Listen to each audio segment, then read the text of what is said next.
சென்னையில் கடந்த சில நாட்களாக ஏற்ற இறக்கத்துடன் காணப்பட்டு வந்த தங்கம் விலை இன்று மாற்றமின்றி நேற்றைய விலைக்கே விற்பனை செய்யப்பட்டு வருகிறது. இது நகை வாங்குவோருக்கு சற்று நிம்மதியை அளித்துள்ளது. கடந்த 19ஆம் தேதி முதல் தங்கம் விலை படிப்படியாக குறைந்து வந்த நிலையில் இடையில் சில நாட்கள் உயர்வு காணப்பட்டது. இருப்பினும் நேற்று ஒரே நாளில் தங்கம் விலை அதிரடியாக சவரனுக்கு 1600 ரூபாய் வரை குறைந்தது குறிப்பிடத்தக்கது. அந்த வகையில் இன்று 22 கேரட் ஆபரண தங்கம் 1 கிராம் 13,900 ரூபாய்க்கும் ஒரு சவரன் 1,11,200 ரூபாய்க்கும் விற்பனை செய்யப்படுகிறது. தங்கத்தைப் போலவே வெள்ளி விலையிலும் இன்று எந்த மாற்றமும் இல்லை.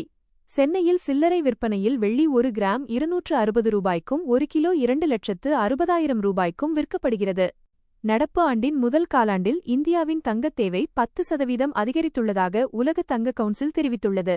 ஆபரண தங்கத்தின் விலை அதிகமாக இருப்பதால் அதன் தேவை சற்று குறைந்திருந்தாலும் முதலீடு ரீதியாக தங்கத்தை வாங்குவோரின் எண்ணிக்கை அதிகரித்துள்ளதே இந்த தேவை உயர்வுக்கு காரணமாக கூறப்படுகிறது.